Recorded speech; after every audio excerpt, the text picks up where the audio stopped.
자, 아멘. 자, 오늘 함께 나눌 하나님의 말씀은 신약성경 베드로전서 2장 9절에서 10절까지의 말씀입니다. 신약성경 379페이지 베드로전서 2장 9절에서 10절까지의 말씀 함께 나누도록 하겠습니다. 각자 집에 계시니까 함께 합독으로 봉독하도록 할게요. 베드로전서 2장 9절에서 10절 두 절의 말씀 함께 봉독합니다. 그러나 너희는 택하신 족속이요 왕같은 제사장들이요 거룩한 나라요 그의 소유가 된 백성이니 이는 너희를 어두운 데서 불러내어 그의 기이한 빛에 들어가게 하신 이의 아름다운 덕을 선포하게 하려 하심이라. 너희가 전에는 백성이 아니더니 이제는 하나님의 백성이요 전에는 긍휼을 얻지 못하였더니 이제는 긍휼을 얻은 자니라. 아멘. 오늘은 하나님의 백성 이런 제목으로 우리 하나님 말씀 함께 묵상하도록 함께 나누도록 하겠습니다. 제가 군 생활을 그렇게 오래 하진 않았는데요. 여간 군 생활을 하는 동안에 좀 프로 군인들, 직업 군인들을 그래도 파견도 나가고 교육기관에 있으면서 여러 분을 좀 많이 뵌 기억은 있습니다. 근데 그 중에 유독 기억나는 한 분이 계신데 이분은 제가 초군반 때 OBC 교육 받을 때 전술학을 강의하러 들어오신 교관이었습니다. 계급은 소령이었는데 이분이 이제 자신의 이야기 여러 가지를 했었는데 이분이 특별한 부분은 뭐였었냐면 이분이 얘기를 통해서 들어보면 이분 어떤 분이었냐면 정말 성실하게 군 생활을 하시는 분으로 보였어요. 그러니까 이분이 매일 아침에 소령인데도 매일 아침 5시에 일어나서 매일 10km 구보를 한대요. 비가 오나 눈이 오나 매일 한대요. 그리고 따로 또 언어 공부도 끊임없이 하고 또 이분이 전술학을 가르치는 분이니까 끊임없이 전술 연구도 하고 그러니까 말로만 들어도 정말 성실하게 자신의 임무를 열심히 하면서 자기 관리도 정말 군인으로서 열심히 하고 정말 노력하는 군인이구나 이런 것을 느낄 수가 있었습니다. 그런데 이분에게 제가 좀 이분을 볼 때 참 멋있는 군인이다 이렇게 느꼈는데 그것은 이분이 이렇게 자기 관리를 잘 하는 것뿐만 아니라 그 부분 이것보다는 이 점 때문이었어요. 뭐냐면 이분이 말함과 그분의 행동 모든 것에서 뭐가 느껴졌냐면 이분이 정말 자기가 군인으로서의 자부심을 갖고 있구나 이런 걸 느낄 수가 있었어요. 사실은 직업군인 중에 열심히 이렇게 자기 개발을 열심히 하고 성실하게 군인 생활하는 사람들이 꽤 많습니다. 그런데 사실은 조금 뭐랄까요, 계급 또는 진급을 위해서 이렇게 노력하시는 분은 제가 많이 본 것 같은데 그분 안에서 이분이 정말 군인에 대한 자부심이 충만해서 그것을 통해서 이렇게 자기를 끊임없이 개발한다는 것을 본 사람은 그렇게 많지는 않았던 것 같습니다. 그런데 유독 이 소령 이분은 정말 느끼기에도 정말 나라를 사랑하고 내가 이 나라를 지키는 일을 한다는 것에 대한 자부심이 말과 행동에서 정말 이렇게 막 느껴졌어요. 그런 걸 보면서 뭘 느꼈냐면 참 멋있다 이런 느낌이 들더라고요. 물론 지금도 군인이 그렇게 사회적으로 이렇게 막 존경받거나 부러워할 만한 그런 건 아니지만 당시에는 더 그랬던 것 같거든요.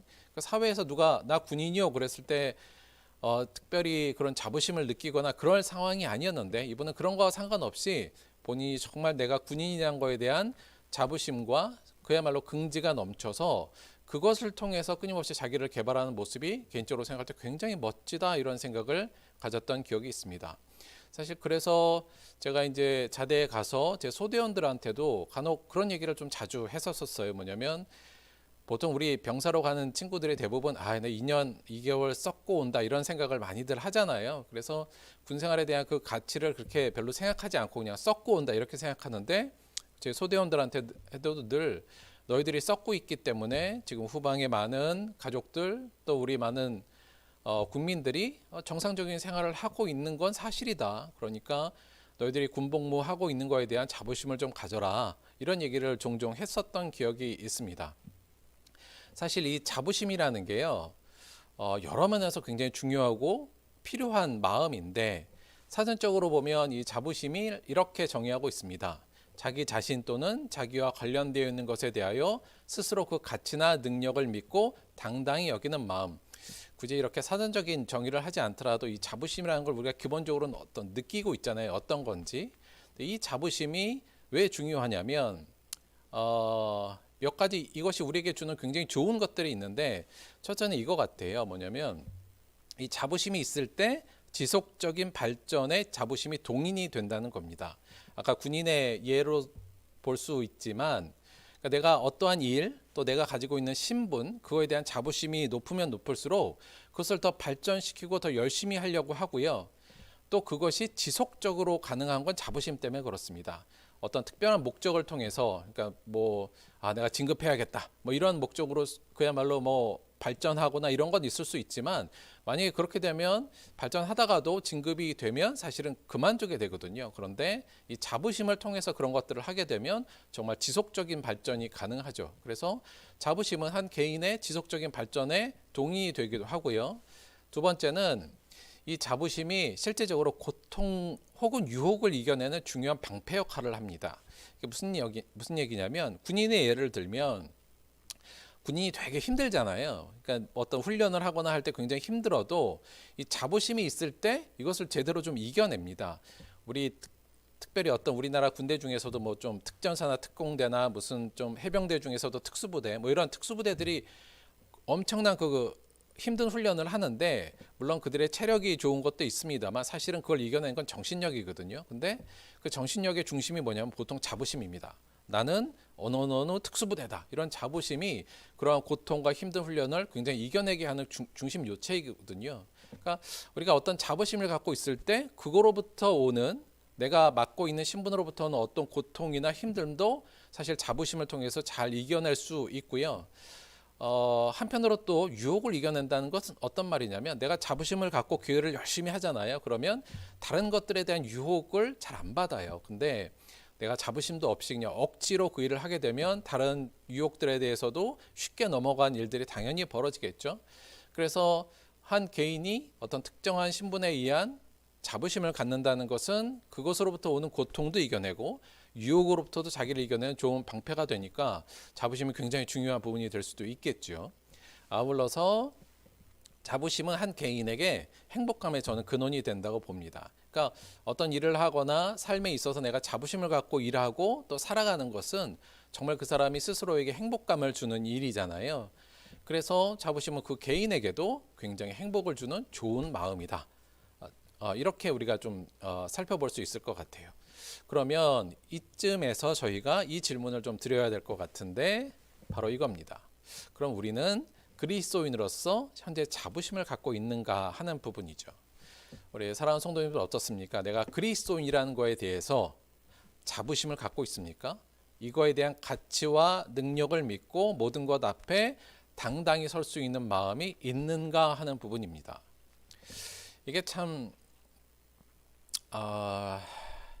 이게 왜 중요하냐면 마찬가지로 적용하자면 우리 그리스도인들이 내가 그리스도인인 것에 대해서 자부심을 느껴야 지속적으로 내가 그리스도인으로 더 성장하고 발전할 수 있는 일종의 동인이 되고요.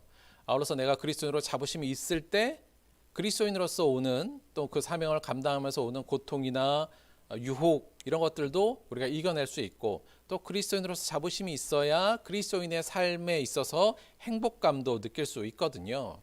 우리가 이게 없다면 반대로 생각하면 발전의 가능성도 적고 또 작은 고통에도 쉽게 쓰러지거나 작은 유혹에도 쉽게 쓰러지고 또 예수를 믿지만 마음에 행복감은 별로 없는 그런 상태가 될 수 있다는 거죠. 그래서 우리 안에 내가 그리스도인으로서 당당한 자부심이 있느냐 없느냐는 우리 신앙을 이끌어가는 데 있어서 굉장히 중요한 문제이다. 이렇게 볼 수 있을 것 같습니다. 하나 더 우리가 그리스도인으로 자부심이 꼭 필요한 이유로 하나 더 생각해 보자면 지난번에 말씀한 우리가 말했잖아요. 뭐냐면 뭘 버려야 된다고요? 악함, 기만, 위선, 비방 이런 거 다 버려야 될 때 저희가 자존심을 좀 내려놓아야 된다. 예수 믿는 사람들이 우리의 사명을 잘 감당하려면 이 자존심을 좀 버릴 수 있는 능력이 되어야 된다는 말씀을 드렸지 않습니까? 그래야 우리가 겸손할 수도 있고 그 겸손을 바탕으로 누군가를 사랑할 수도 있는데 이게 내 안에 자존심이 꽉 있으면 그것을 못하니까 우리가 이 자존심을 내려놓는 게 굉장히 중요하다는 말씀을 드렸는데, 사실 우리가 진짜 이 자존심을 좀 내려놓으려면 사람들 앞에서 내가 고개도 숙일 줄 알고 겸손해서 누군가를 섬길 만큼 자존심을 내려놓으려면 근본적으로 내 안에 자부심이 좀 있어야 됩니다. 이 자부심과 자존감의 정의가 좀 서로 비슷한 면도 있고, 그래서 조금 구분하기가 조금 어려울 수도 있지만 근본적으로 여러분이 느끼는 부분이 좀 있을 거예요. 그러니까 내가 그리스도인이라는 것에 대한 자부심이 있으면 당당히 사람들 앞에 내 자신을 좀 내려놓을 수 있다는 거죠. 그런 의미에서도 그리스도인들에게 자부심은 매우 중요한 부분이다. 이게 안 되면 자존심도 못 내려놓고요, 다른 사람들 앞에 여유도 없어지니까 오히려 사랑할 수 있는 여지가 굉장히 좀 줄어들잖아요. 따라서 저는 목회적으로도 볼 때도 우리 성도님들이 어떻게든 그리스도인으로서 자부심을 갖고 살도록 유도하는 게 제 굉장히 중요한 문제라고 생각하고, 여러분도 내가 그리스도인으로서 자부심이 있는가 없는가를 늘 살피고 확인해야 될 부분이라고 생각합니다. 오늘은 사도 베드로가 말하는 이 자부심에 대한, 그리스도인들이 가져야 될 자부심을 이야기한 것을 통해서 이 자부심에 대해서 조금 더 알아보도록 해볼게요. 자, 사도 베드로가 오늘 말씀을 통해서 당시에 이제 그리스도인들에게 너희들이 어떠한 사람이라는 것을 선포함을 통해서 그들에게 사실 자부심을 느끼게 해주는, 그리고 자부심을 고취시키는 부분이라고 우리가 볼 수 있는데요. 오늘 말씀에 첫째 이렇게 됩니다.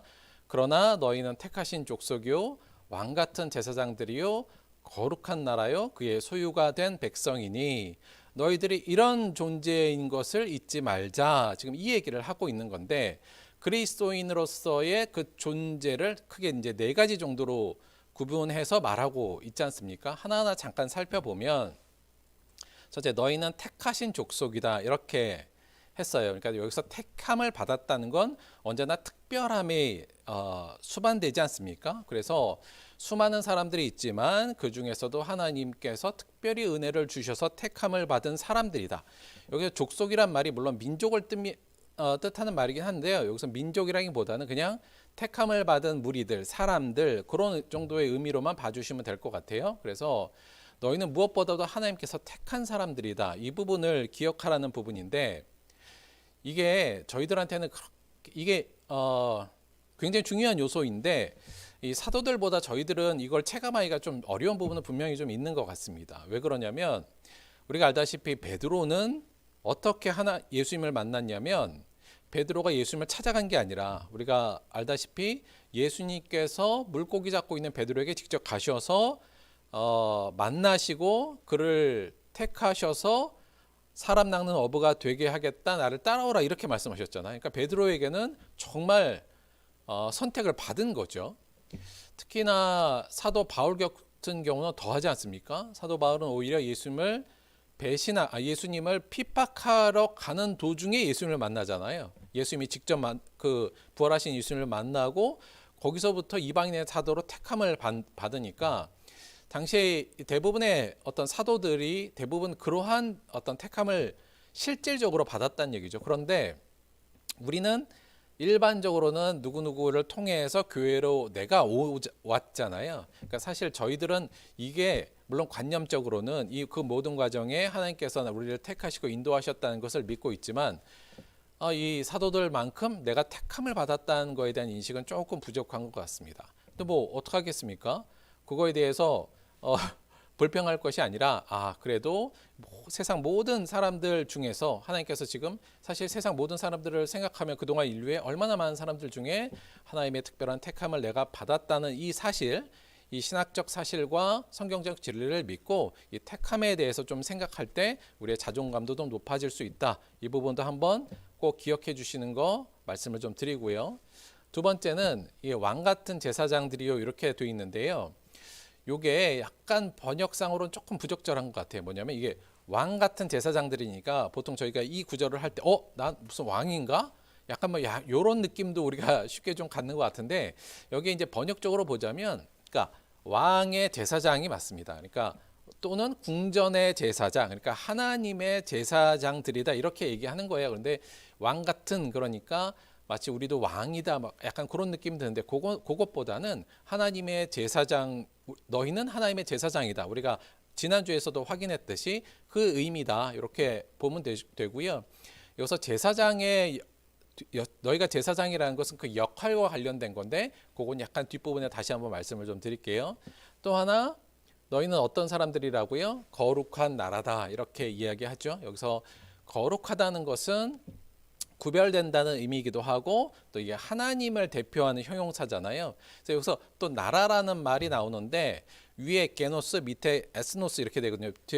비슷하잖아요. 뒷부분이. 그러니까 이 부분들을 그냥 어떤 족속이나 나라는 지금 사도 베드로가 어떤 큰 사람들, 무리들 이것을 의미하는 것, 한마디로 말하면 백성을 의미하는 단어로 조금 바꿔 쓰는 단어다. 이렇게 이해하신다면 거룩한 하나님의 나라의 백성이다. 너희는 좀 요 얘기를 하고 있다. 이렇게 이해하시면 되고요.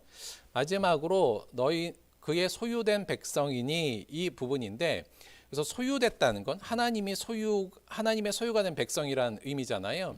원어적 의미를 조금 더 풀어서 이것을 조금 더 자세히 설명하자면 요 단어 자체 그런 의미가 있는데 그러니까 내가 뭘 얻었는데 그러니까 얻은 백성이에요. 근데 하나님께서 우리를 백성으로 얻었는데 그 얻음이 어떤 걸 통해서냐면 값을 지불하고 사서 얻은 백성, 그래서 소유가 된 백성, 이 의미가 있습니다. 우리가 다 알다시피 하나님께서 무엇으로 값을 치렀어요?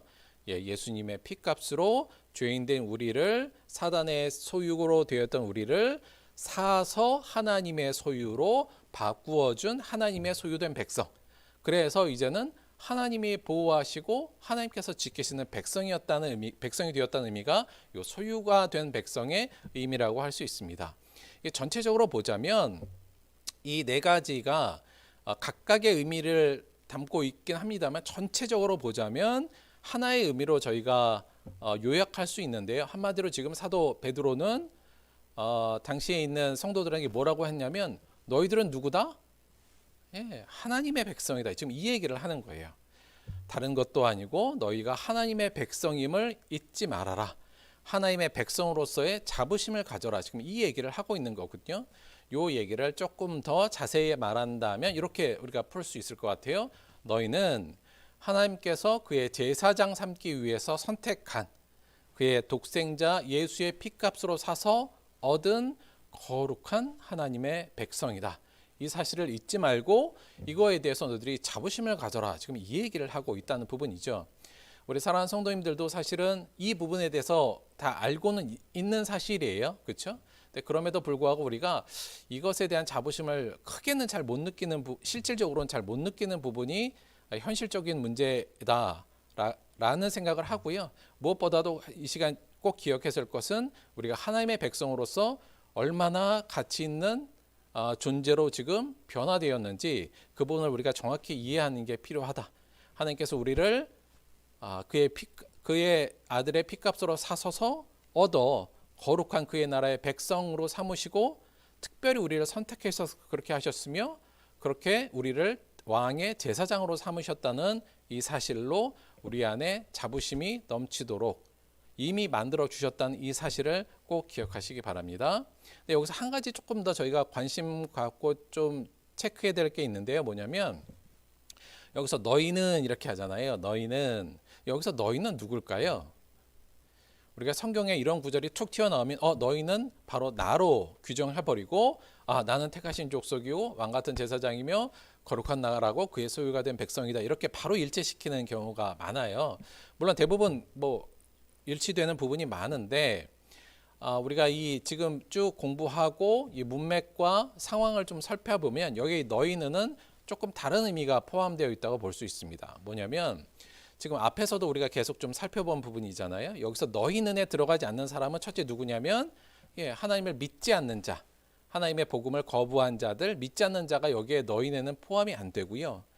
또 하나 여기에 너희는에 포함되지 않는 대상은 누구냐면 내가 하나님을 믿는다고 하고 주 앞에 나왔으나 세상적인 유혹과 시험 앞에서 쓰러져서 더 이상 하나님을 믿지 않고 믿음의 공동체를 떠난 자들은 여기에 배제되어 있는 부분을 더 강조하고 있다는 부분을 이해하셔야 됩니다.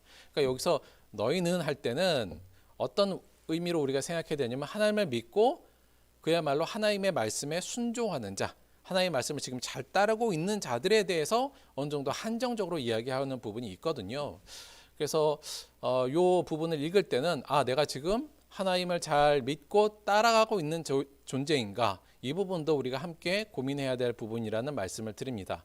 물론 저희가 강도의 차이는 있겠지만 우리 들복교회 성도님들은 다 하나님을 잘 믿고 지금 열심히 따르려고 하는 자들이니까 여기에 물론 포함된다고 할 수 있겠죠. 자, 그래서 우리는 택하신 족속의 왕 같은 제사장이며 거룩한 나라의 그의 소유된 백성, 한마디로 하나님의 백성이 되었다는 것, 이것을 잊지 말고 이것이 너희들의 자부심의 근간이다라는 것을 사도 베드로는 이야기하고 있다, 이렇게 얘기할 수 있습니다. 자, 그런데요, 우리가 이 자부심을 이런 어떤 신분적 변화나 받은 은혜, 이것에만 한정할 때는 문제가 좀 생깁니다. 사도 베드로는 우리의 자부심의 근거를 물론 우리가 받은 은혜와 변화된 신분에도 얘기를 하지만 그보다도 중요한 부분에 우리의 자부심의 근거를 설명하고 있어요. 이게 뒷부분에 나오는데요. 보통 우리들이 이 앞부분까지만 은혜를 쉽게 받고 뒷부분을 정확하게 안 보는 경향이 있습니다. 이 뒷부분은 어떻게 되어 있는지 한번 볼게요. 이는 너희를 어두운 데서 불러내어 그의 기이한 빛에 들어가게 하신 이의 아름다운 덕을 선포하게 하려 하심이라. 자, 여기서 이는 이렇게 되어 있잖아요. 이는 그 말 자체가 뭐냐면 그 목적은 이렇게 됩니다. 그 이유가 뭐냐? 하나님께서 우리를 그의 백성 삼으신, 특별한 은혜를 주시고 특별히 선택해서 우리에게 그의 백성으로 우리를 사신, 얻으신 그 목적이 뭐냐를 설명하고 있는 부분이에요. 그 목적이 뭐라고요? 전체적인 우리 문장에서 보면 동사 하나 보이죠? 그 목적은 뭐냐면 선포하게 하려 하심이에요. 선포하게. 그러니까 우리를 하나님의 자녀 삼으시고 백성 삼으셔서 우리를 무언가를 선포하게 하기 위해서 하나님께서 우리의 백성을 삼으셨다는 거죠. 이 말은 백성으로서의 우리들의 사명을 이야기하고 있는 거잖아요. 자, 그러면 뭘 선포하게 한 거였냐? 그의 아름다운 덕을, 이렇게 돼 있잖아요. 아름다운 덕을, 하나님의 아름다운 덕. 그래서 덕이라고 번역한 게 저는 좋은 번역이라고 생각하는데, 그러니까 하나님의 위대함, 그분의 선하심, 그분의 놀라우심, 이러한 그분의 덕을 선포하게 하기 위해서 우리를 하나님의 백성으로 삼으셨다, 지금 이 얘기를 하고 있는 거고요. 그럼 우리가 선포해야 될 하나님의 위대함 덕은 뭐냐? 요 부분이죠. 너희를 어두운 데서 불러내어 그의 기이한 빛에 들어가게 하신 하나님의 덕이니까, 물론 하나님의 그 위대함이 여러 가지가 있습니다만 특별히 어떤 거예요? 우리를 어두운 데서 불러내어서 죄악 속에 의미 없고 사라져가고 멸망하는 세상에서 우리를 불러내어서 그의 기이한 빛, 기이하다는 게 놀랍고 위대한 이런 의미죠. 그의 기이하고 위대하고 아름다운 빛에, 우리가 그동안 공부한 걸로 하자면 영원한 유업, 거듭난 영생, 부활의 삶, 이 모든 것이 포함된다고 볼 수 있죠. 그의 귀한 빛에 들어가게 하신, 그러니까 이 행위 자체가 결국 뭐예요? 하나님이 우리를 긍휼히 여기시고 하나님은 정말 이렇게 우리를 사랑하셨다는 분이라는 사실이지 않습니까? 그것을, 그 하나님의 사랑과 긍휼, 그 아름다운 덕, 그 위대한 덕을 어디에 선포하기 위해서요? 세상에 선포한다는 게 물론 말로도 하는 거지만 삶을 통해서 알리는 역할이잖아요. 그렇게 하기 위해서 우리를 하나님의 백성 삼으셨다, 이 얘기를 하고 있는 거거든요. 한마디로 말해서 이걸 정리하자면 사실은 사도 베드로는 그 변화된 신분과 받은 은혜보다도 그렇게 하기 위해서 그 이후에 우리에게 주신 사명, 그 목적에 대해서 지금 더욱 중점을 두고 있다는 거죠. 그러니까 너희들이 자부심을 가질 때 하나님께 은혜 받은 거, 그리고 너희가 그래서 하나님의 백성 된 거 굉장히 중요한데, 무엇보다도 뭐에 대해서 자부심을 가지라는 거냐면 하나님의 사랑을 세상에 선포하는 하나님 백성으로서의 고귀한 소명에 대해서 자부심을 가지라는 얘기입니다. 이게 얼마나 위대한 일이고 놀라운 일인지, 너희들이 그러한 사람으로 선택되어서 지금 이 자리에 있는 것에 대해서 얼마나 이게 위대하고 큰 일이냐, 그에 대한 자부심을 가져라. 오히려 이쪽에 더 포커스가 맞춰져 있다고 할 수 있죠. 다시 말하면 우리의 근본적인 자부심의 근거는 뭐예요? 하나님 우리를 특별히 선택하여서 그의 아들의 피값으로 우리를 사서 얻어서 그의 소유된 백성으로 만들어서 우리를 거룩하게 하시고, 더 나아가서 그로 말미암아 우리를 하나님의 아름다운 덕을 세상에 선포하는 위대한 이게 제사장의 사명이거든요. 그러니까 제사장이라는 게 근본적으로 하나님과 그 사람을 연결해주는 이어주는 역할을 하는 게 제사장의 근본 어떤 역할이니까 그러니까 그런 의미로서 이 제사장의 소명이 얼마나 위대한지 너희들은 그런 사람이니까 그런 자부심을 가져라. 지금 이 얘기를 하고 있는 부분을 우리가 볼 수 있습니다. 우리 사랑하는 성도님들도 이 부분에 대해서 내가 하나님에게 큰 은혜를 받고 그의 거룩한 백성이 되었고 이 하나님께서 우리를 그렇게 하신 이유는 이 고귀한 소명, 세상 무엇과도 바꿀 수 없는 이 고귀한 소명, 하나님의 사랑을 세상에 선포하라는 이 사명을 지금 받고 있다는 이 소명에 대해 자부심을 갖게 되는 여러분 되기를 주님의 이름으로 간절히 축원드립니다. 그런데요, 여기서 함께 조금 더 저희가 관심 갖고 좀 살펴봐야 될 부분이 뭐가 있냐면 유치하고 배타적인 자부심은 좀 경계하자는 얘기를 꼭 드리고 싶습니다. 이게 뭐냐면 우리가 이 뒷부분 거요. 그러니까 이 소명에 대한 자부심을 별로 안 갖고요. 단지 앞에 부분, 다시 말하면 특별하게 하나님께서 선택받아서 은혜 받은 사람이라는 그 사실, 은혜와 신분적 변화에 대해서만 자부심을 가지면 우리가 때로 좀 유치하고 배타적인 자부심으로 이게 변질되는 유로성이 좀 있습니다. 그러니까 이런 거죠. 소위 말하면 야, 나 하나님 믿는 사람이야. 나는 하나님의 특별히 선택한 사람이야. 너 세상에 예수 안 믿는 사람들, 하나님 모르는 사람들하고는 질적으로 달라. 그래서 난 너희들보다 위대해. 조금 더 유치하게 보자면 야, 그래서 뭐 세상에 성공했다 그래도 아무 필요 없어. 나는 하나님의 백성이니까 너희들보다 더 뛰어난 사람이야. 뭐 이런 자부심 있잖아요. 우리가 이렇게 좀 세상과 나 이렇게 확 구분시키고 나는 축복받은 사람, 너희는 하나님께 버려진 사람, 이런 식의 어떤 이분법적으로 확 나눠서 오히려 세상적인 사람, 세상의 사람들을 믿지 않은 사람들을 우리가 긍휼히 여기고 그들에게 우리가 하나님의 사랑을 전해야 될 소명이 있다 이렇게 생각하는 게 아니라 니들은 나보다 못해 뭐 이런 굉장히 배타적이고 어찌 보면 유치한 자부심인데 이런 것을 가질 때가 있어요. 그러니까 이게 이렇게 되면 끊임없이 세상 사람들하고 충돌하게 됩니다. 그러니까 하나님께서 우리에게 원하시는 자부심은 이러한 자부심이 결코 아니다. 근데 사실은 이러한 자부심, 유치하고 이런 배타적인 자부심이 사실은 이스라엘 민족이 가졌던 자부심의 모습하고도 많이 닮아 있습니다. 그러니까 과거 이스라엘 백성 앞에 봤던 그 네 가지 표현이 있지 않습니까? 너희는 택하신 족속의 왕 같은 제사장이며 거룩한 나라의 하나님의 소유된 백성이 사실은 이스라엘 민족에게 붙여졌던 사실은 명칭들이에요. 구약에 보면 다 그렇게 나오거든요. 근데 이스라엘 백성들이 그 사명은 잊어버리고 자기들은 특별하게 선택받았다는 그것에 집중해서 사실 이러한 유치하고 배타적인 자부심으로 살았고 그래서 이방은 다 무시하고 그들은 멸시하는 모습을 통해서 결국은 망하게 되거든요. 그래서 때로 우리가 우리 안에도 사실 그런 모습들이 가끔 생길 수 있다.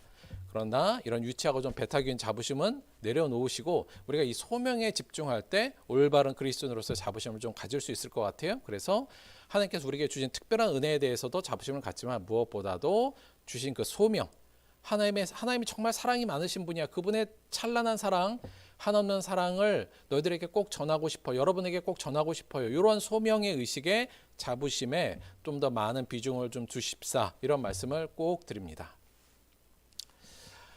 자, 너희가 전에는 백성이 아니더니 이제는 하나님의 백성이요 전에는 긍휼을 얻지 못하였더니 이제는 긍휼을 얻은 자리라. 바로 다음 구절인데요. 이 말씀은 이러한 특징이 있잖아요. 뭐냐면 전에는 이제는 그리고 또 전에는 이제는. 그러니까 사도 베드로가 지금 뭘 하냐면 이 성도들이 과거의 나와 현재의 나를 비교하게끔 유도하고 있지 않습니까? 근데 우리가 이런 자부심을 갖고 있음에도 불구하고 이미 그런 걸 자부심을 충분히 느낄 수 있음에도 불구하고 저희가 그럼에도 불구하고 이 자부심이 우리 삶에 풍성하지 못한 걸 자주 느끼잖아요. 그러니까 그 부분에 대한 이야기를 조금 하고 있는 부분이라고 할 수 있습니다. 우리가 예전에 그 영화 대사 중에 이런 대사가 있었어요. 호의가 계속되면 권리인 줄 알아요. 그러니까 누군가 호의를 계속 나에게 베풀면 그 호의가 이제 나한테는 그러니까 처음에 누군가 호의를 받았을 때 너무 감사하고 고맙잖아요. 그런데 그게 계속 지속되면 권리인 줄 아는 것. 그래서 감사하지 않게 되는 게 어찌 보면 인간의 기본적인 심리적 특성이기도 하잖아요. 그러니까 우리가 어떠한 자극이 왔을 때도 그 자극에서 감사하고 좋지만 더 큰 자극이 와야 우리가 그 다음부터 만족하는 것도 좀 비슷한 부분이기도 한데 우리 인간 안에 이런 부분이 있다는 거죠. 그래서 사실 우리가 왜 이렇게 자꾸 그리스도인으로 자부심이 부족한가? 근본적으로 생각할 때는 처음에 받은 우리가 호의, 다시 말하면 우리가 처음에 받았던 이 은혜의 감격을 한마디로 말하면 자꾸 망각하기 때문입니다.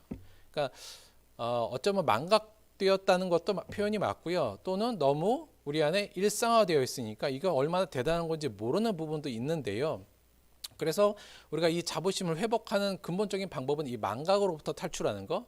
다시 말하면 나 정말 이건 큰 호의지. 내가 하나님께 이렇게 큰 은혜와 사명을 받은 건 정말 대단한 일이었어라는 것을 기억하는 것. 그것이 굉장히 중요한 부분인데 사실 지금 베드로는 이 말씀을 통해서 너희가 전에는 뭐예요? 백성이 아니더니 이제는 하나님의 백성이고 전에는 긍휼을 얻지 못하였더니 이제는 긍휼을 얻은 자니라. 그러니까 너희가 얼마나 큰 호의와 너희가 얼마나 큰 사랑을 받았는 것을 다시 한번 기억하라고 과거와 현재를 지금 비교하면서 바라보라는 얘기를 하는 겁니다. 이게 그래서 굉장히 중요한데요.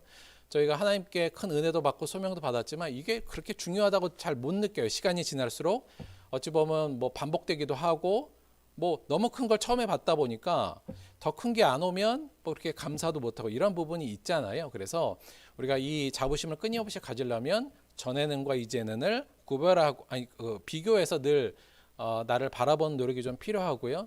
그래서 이걸 하란 얘기죠. 전에는 내 자신도 모르고 또 썩어져갈 헛된 욕망에 빠져 살아갈 죄인의 운명에 있었더니 이제는 하나님의 긍휼을 얻어 하나님의 사랑을 전파하는 그 위대한 백성이 되었다는 사실을 꼭 기억해라. 사실 우리가 그 기도하고 또 말씀 읽고 예배드리는 모든 과정도 전에는 내가 백성이 아니었지만 지금 하나님의 백성이고 전에는 긍휼을 얻지 못했지만 지금은 긍휼을 얻은 자구나.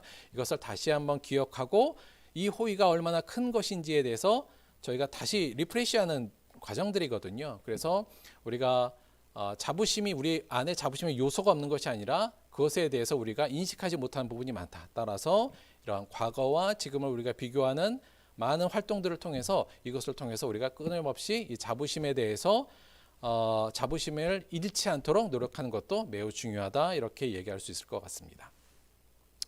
오늘 좀 결론적으로 이렇게 좀 강조드리고 싶은 부분이에요. 뭐냐면 여러분 기초적이지만 가장 중요한 자부심에 우리가 집중합시다. 이 부분입니다.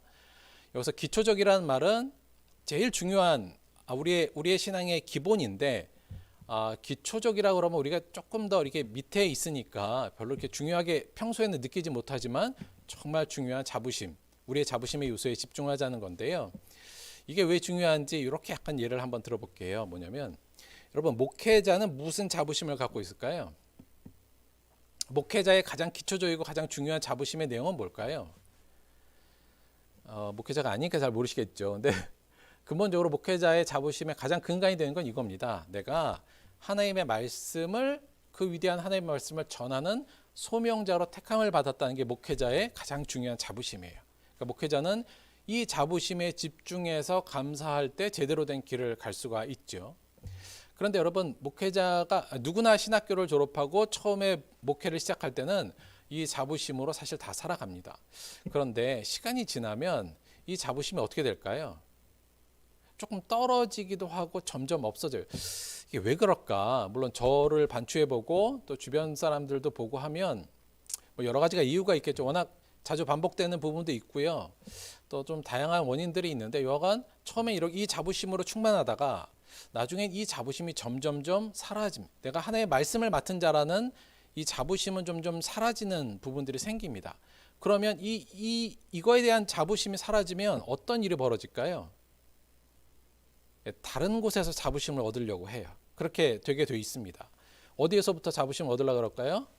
직분으로부터. 목회자들도 그래서 우리가 뭐 전도사도 되고 목사도 되고 그 다음엔 또 무슨 그렇죠? 뭐 책임 목사, 또 더 나아가서 뭐 담임 목사, 더 나아가면 위임 목사. 그리고 더 높은 직분들 생각해서 뭐예요? 교단에 또 무슨 뭐 담당, 무슨 장, 나중에 무슨 총회장 이런 것까지 끊임없이 어떤 이런 쪽으로부터 어떤 자부심을 얻으려는 노력으로 바뀌어 갈 수 있는 부분이 실제로 생깁니다. 또 하나 업적을 통해서 자부심을 얻으려고 그래요. 그러니까 내가 어떤 업적을 세워놓고 그 업적을 통해서 자부심을 얻으려는 노력으로 좀 바뀌는 부분도 실제로 있습니다. 그래서 목회자가 뭐 세울 수 있는 업적이라는 게 부흥 아니면 교회 세우는 거잖아요. 그러니까 그런 쪽으로 우리가 많이 좀 바뀌기도 하고요. 또는 이 하나님에게 내가 말씀을 받은 자라는 것에 대한 자부심이 떨어지면 사람들로부터 인정받아서 그것으로부터 자부심을 얻으려는 노력 어떤 것으로도 바뀌겠죠. 그래서 사람들한테 인정받고 비슷한 말이지만 명성을 얻으려고 노력합니다. 그래서 뭐 많은 사람들한테 또 명성을 얻고 싶어하는 모습으로 또 여러 가지 좀 부작용들을 많이 발생하게 되죠. 물론 어떤 뭐 특별한 직분도 얻고 어떤 뭐 부흥도 해야 되고 뭐 때에 따라서는 인정도 받고 명성도 얻을 수는 있습니다. 언제 그게 좋은 거냐면 정말 하나님의 말씀을 전하는 소명자로서의 자부심이 충만한 상태에서 열심히 하다 보니 결과로 그런 게 나오면 모르겠는데 이 말씀을 전하는 소명자로서의 자부심을 잃어버리고 그의 대체제로서 직분과 업적과 인정과 명성 이런 거에 집중하게 되면 목회자가 그때부터 어떻게 되는 거예요? 망가지게 되는 겁니다. 그러니까 이런 일들이 물론 저를 봐서도 좀 그런 것 같고요. 또 주변에서도 그런 모습들을 좀 많이 보는 것 같아요. 자, 그런 의미에서 정말 이 기본적인 이 기초적이지만 중요한 자부심의 요소가를 집중하기 중요하다는 건데요. 여러분 그럼 성도의 자부심은 뭘까요? 성도의 자부심은 지금 저희가 공부한 거예요. 성도는 어디에 자부심을 둬야 되냐면 하나님의 사랑을 전하는 내가 은혜 받은 거룩한 하나님의 백성이다. 이거에 대해서 우리가 자부심을 가져야 되는 거예요. 사실은 목회자의 자부심이나 같은 거예요. 뭐 다른 거 아니죠. 하나님의 말씀을 전하나 하나님의 사랑을 전하나 똑같은 거 아닙니까? 그러니까 이 똑같은 건데 이 성도들도 이거에 대한 자부심을 처음에는 감사하고 느끼다가 이게 점점 희석되고 사라져요.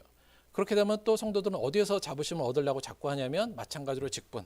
그래서 교회 안에서도 우리가 어떤 직분으로 계속 올라가고 싶고 또 뭐 교회 안에서도 무슨 장인이 어떤 직책을 꼭 자꾸 얻으려고 해요. 그걸로 통해서 뭔가 자부심을 얻으려는 쪽으로 욕심이 가기도 하고 때로는 마찬가지로 인정받기 위해서 목사님에게도 인정받고 막 사람들한테도 인정받기 위해서 열심히 해서 뭔가 타이틀을 따고 인정을 통해서 자부심을 얻으려기도 하고요.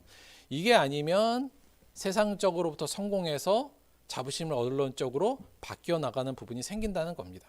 그러니까 거의 뭐 비슷한 과정이 있을 수밖에 없죠. 더 문제는 이 목사님들이나 목회자나 성도들의 자부심이 기초적이고 이 중요한 자부심으로부터가 아니라 이러한 변질된 곳으로부터의 자부심을 얻으려고 바뀌면 이 두 가지가 만나면 어떻게 될까요?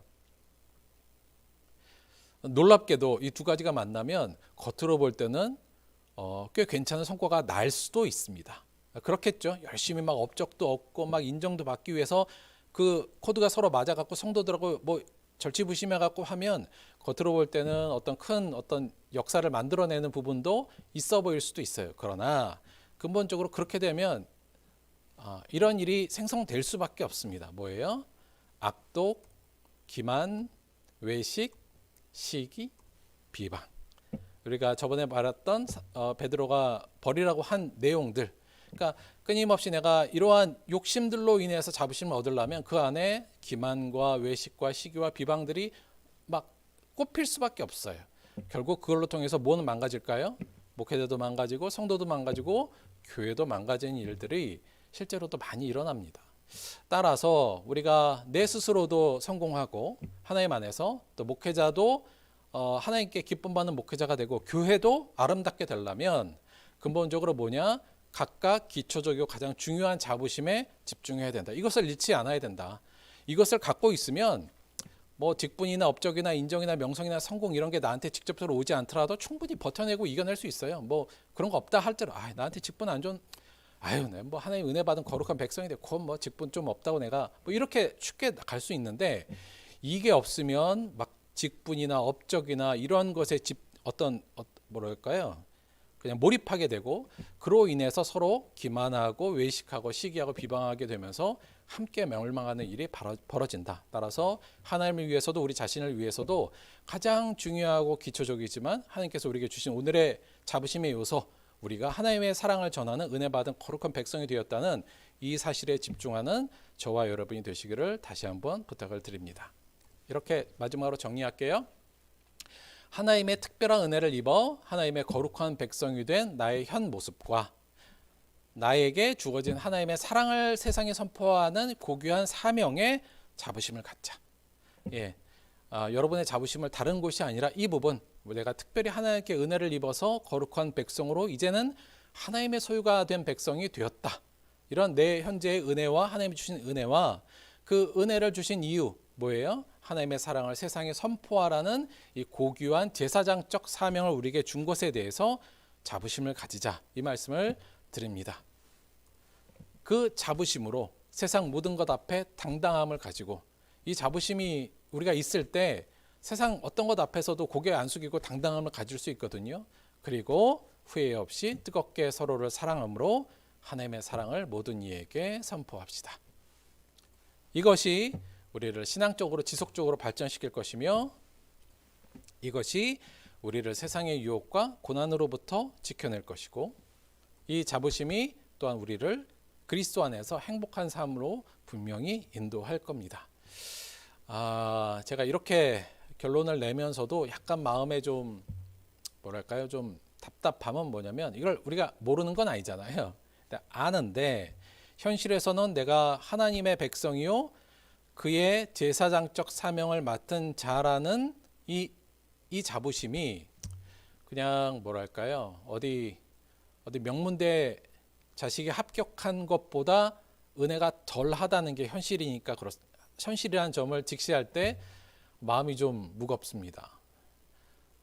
이게 참 우리 안에 있는 어떤 어려움이기도 한데요. 그래서 여러분에게 여러분 자부심을 가집시다. 이게 말로만은 좀 잘 안 된다는 부분에 있어서 좀 답답함을 느끼고, 그러나 우리가 이렇게 말씀을 듣고 또 이렇게 자극을 받고, 성령님, 내가 진짜 이 자부심을 회복할 수 있도록 도와주옵소서.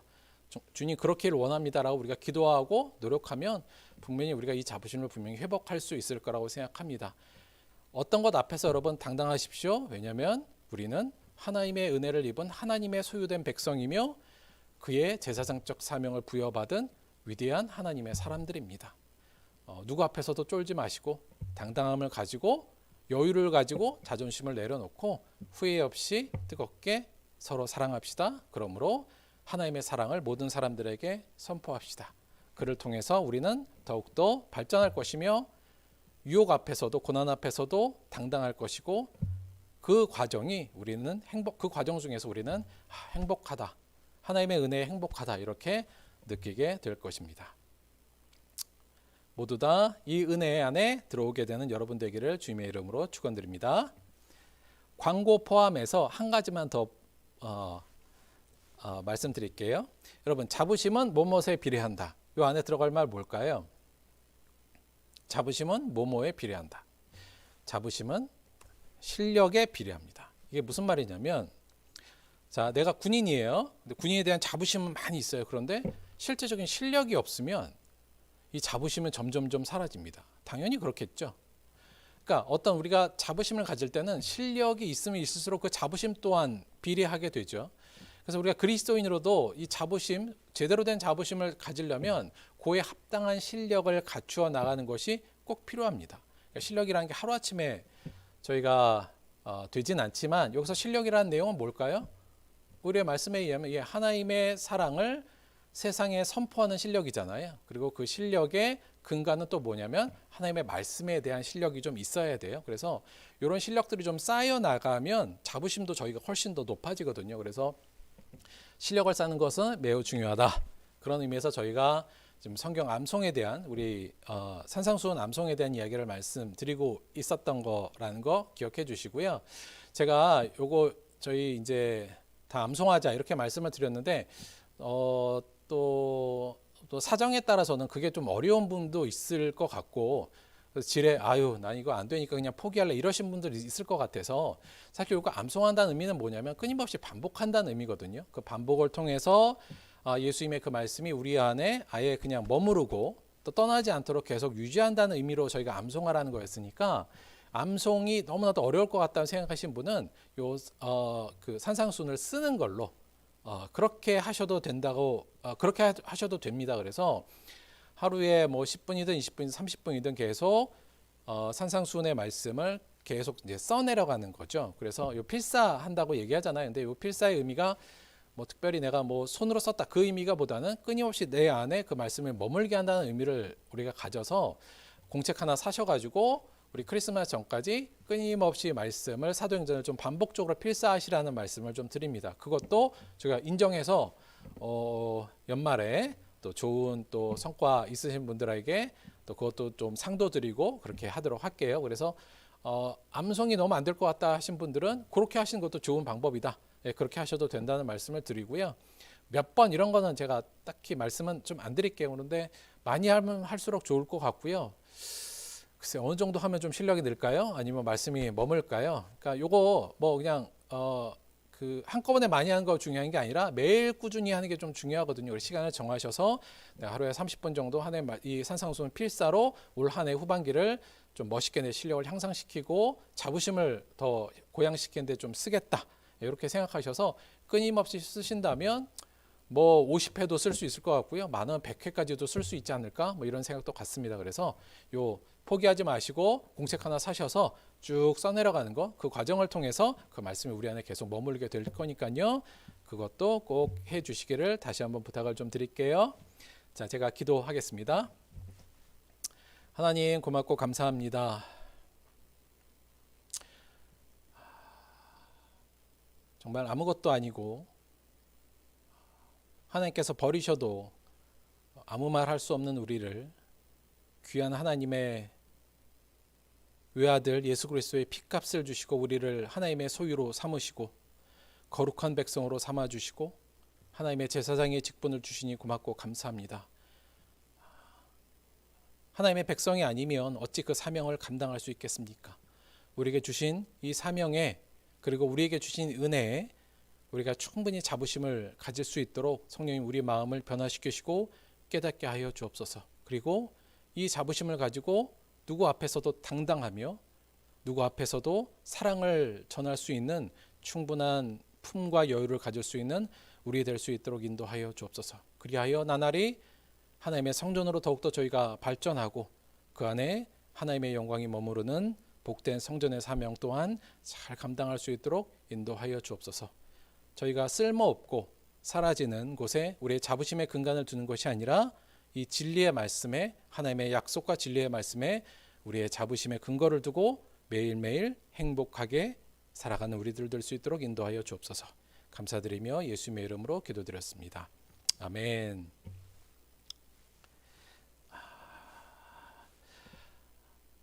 그 지자체 그 자율 방역 프로그램 중에 종교인한테 맞추는 게 있어서 지난주에 저는 1차 백신을 맞았고요. 이제 뭐 한 달 후에 또 2차를 맞을 텐데 우리 성도님들 중에서도 이미 맞으신 분도 있고 이제 맞아야 될 분들도 있고 근데 그러나 저러나 요즘 돌파 감염도 있고 해서 마스크나 또 개인 위생은 더 철저히 해야 될 시기인 것 같습니다. 힘들고 좀 어렵지만 여러분도 백신 프로그램 잘 따라가시고 더 조심하시고 개인 위생 잘 하셔서 건강한 모습 잘 유지하시고 분위기상으로는 조금 더 연장될 분위기긴 하죠. 뭐 그래도 그렇게 너무 실망할 거 없이 우리 그때까지는 온라인으로 기쁜 마음으로 만나고 좀 잘 진정돼서 한 단계 더 내려올 때 우리 기쁜 마음으로 예배당에서 좀 보도록 그렇게 기대하도록 하겠습니다. 그때까지 더위 잘 이기시고 열심히 암송 또 필사 그에도 더 신경 써 주시기를 바랄게요. 늘 건강하십시오. 헌금을 위해서 기도하고 축도로 예배 마치도록 하겠습니다. 하나님 고맙고 감사드립니다. 우리에게 주신 은혜와 우리에게 주신 이 소명의 그 무게와 그 깊이와 그 영광의 크기를 우리 안에 느낄 수 있도록 하여 주셔서 그것만으로 만족하고 감사할 수 있는 자 될 수 있도록 함께하여 주옵소서. 우리에게 주신 그 사명에 저희가 보답한 의미로 또 우리에게 가진 재물들을 다른 이들에게 나누고 그를 통해 하나님의 사랑을 전파하고 선포하는 일을 하고 있습니다. 하나님 함께하여 주셔서 그 손길 위에 하나님의 큰 은혜로 채워 주옵시고 더욱더 하나님이 주시는 이 위대한 자부심으로 가득하게 하시고 그 예물이 쓰이는 그 사랑이 전파된 그곳에 또한 하나님의 은혜가 꽃 피어날 수 있도록 역사하여 주옵소서. 감사드리며 예수님의 이름으로 기도드렸습니다. 아멘. 지금은 우리 주 예수 그리스도의 은혜와 아버지 하나님의 영원하신 사랑과 보혜사 성령님의 내주 교통하심이 하나님의 백성으로 제사장 사명으로 우리에게 주신 이 은혜에 우리의 자부심의 근간을 두고 넉넉히 세상을 사랑하기로 결단한 사랑하는 우리 모든 들복교회 성도들의 삶 속에 지금부터 영원토록 함께하기를 간절히 축원드리옵나이다. 아멘.